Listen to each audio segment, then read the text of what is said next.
வாங்க AR creation சமையலில் ஒரு ஹெல்த்தியான சிவப்பரிசியை பயன்படுத்தி நம்ம சிவப்பரிசி இடியாப்பம் தான் நம்ம செய்ய போகிறோம். சிவப்பரிசி இடியாப்பம் மாவு பார்த்திங்கன்னா நம்ம சேனலில் அப்லோடு பண்ணி போட்டிருக்கோம். அதோடய லிங்க் டிஸ்கிரிப்ஷன் பாக்ஸில் இருக்குது, செக் பண்ணி பார்த்துக்கோங்க. ரொம்ப ஹெல்த்தியான சிவப்பரிசி இடியாப்பம் இப்போ வீடியோவில் பார்க்கலாம். இது சூப்பராக இருக்கும். காலையில் பிரேக்ஃபாஸ்ட்டாகவும் நம்ம எடுத்துக்கலாம், நைட்டு டின்னருக்கும் நம்ம இதை எடுத்துக்கலாம். இது கூட பார்த்திங்கன்னா நம்ம தேங்காயும் நாட்டு சக்கரை கூட சேர்த்து கூட நம்ம சாப்பிட்டுக்கலாம். கண்டிப்பாக இதை ட்ரை பண்ணி பாருங்கள். வாங்க இது எப்படி செய்கிறது வீடியோக்குள்ளே போய் பார்க்கலாம். சிகப்பரிசி இடியாப்பம் மாவில் இடியாப்பம் எப்படி செய்கிறதுங்கிறது இப்போ வீடியோவில் பார்க்க போகிறீங்க. இந்த கப்பில் பார்த்திங்கன்னா ஃபுல்லாக ஒரு கப்பு சிகப்பரிசி இடியாப்பம் மாவு எடுத்திருக்கேன். இதை ஒரு பவுலில் சேர்த்துக்கலாம்.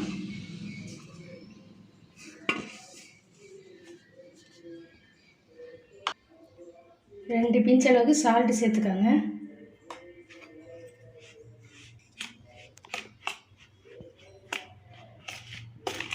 இப்போ சால்ட்டு சேர்த்து இந்த மாவு நல்லா கலந்து விட்டுட்டு நல்லா சூடாக தண்ணி நான் கொதிக்க வச்சுருக்கேன். இதில் கொஞ்சம் கொஞ்சமாக சேர்த்து நம்ம கிளறிக்கலாம்.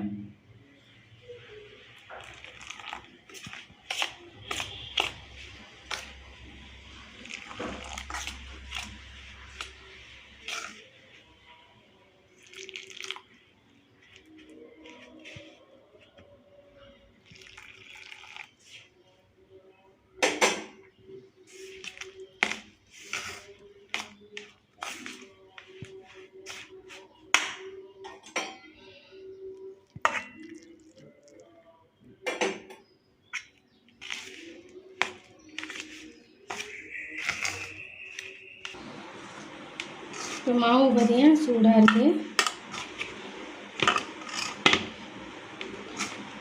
இந்த சூடாக தண்ணியை நம்ம சேர்த்து இப்போ செய்கிறப்ப இந்த மாவு கொஞ்சம் பாதி அளவுக்கு நமக்கு வெந்துடும்.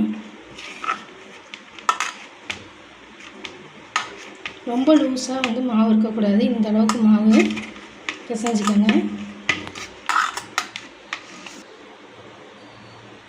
மேலே கொஞ்சம் ஆயில் சேர்த்து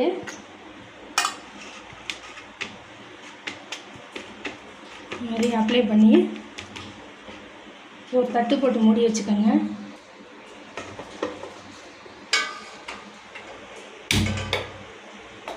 ஒரு இட்லி பாத்திரத்தில் தண்ணி சேர்த்து இதை நம்ம தண்ணியை கொதிக்க வச்சுருவோம். இப்போ இடியாப்பம் புளியறதுக்கு பார்த்திங்கன்னா இடியாப்பம் அச்சு போட்டு உள்ளே நான் நல்லா ஆயில் அப்ளை பண்ணியிருக்கேன். இந்த இதுலேயும் பார்த்திங்கன்னா சுற்றிலும் ஆயில் அப்ளை பண்ணியிருக்கேன். ஆயில் அப்ளை பண்ணுறதுனால நமக்கு புளியறதுக்கு ரொம்ப ஈஸியாக இருக்கும். இப்போ இட்லி தட்டில் துணியை அந்த தண்ணியில் நனைச்சி இப்போ போட்டு வச்சுருக்கேன்.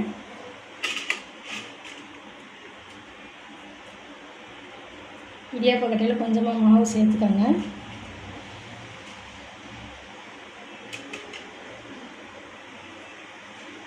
மாவை மூடி வச்சுக்கோங்க, அப்போ தான் காயாமல் இருக்கும்.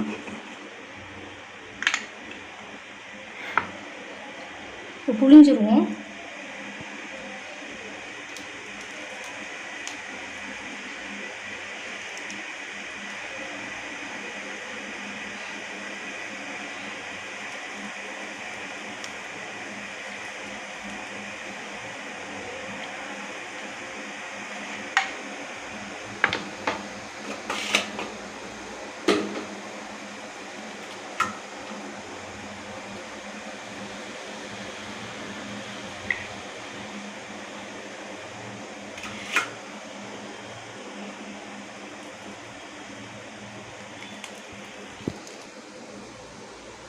இப்போ பார்த்திங்கன்னா இட்லி தட்டில் நான் இடியாப்பத்தை நான் புளிஞ்சிட்டேன். இங்கே அடுப்பில் நல்லா தண்ணி பார்த்திங்கன்னா இட்லி பாத்திரத்தை நல்லா கொதிச்சிருச்சு.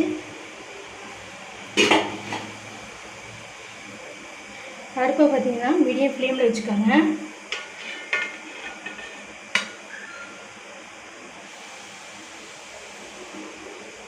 ஒரு 6 to 7 நிமிஷம் சிம்லேயே வச்சு வேக வச்சுருங்க.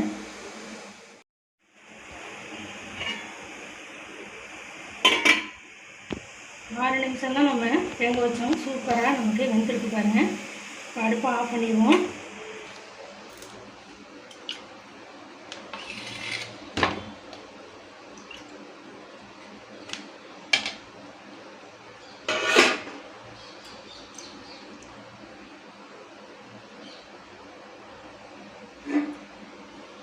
சூப்பராக வந்திருக்கு பாருங்கள். ரொம்ப சாஃப்டாக இருக்கும். கண்டிப்பாக இது போல் செஞ்சு பாருங்கள். இந்த வீடியோ பிடிச்சி நம்ம சேனலுக்கு லைக் பண்ணுங்கள், சப்ஸ்கிரைப் பண்ணுங்கள். தேங்க்யூ.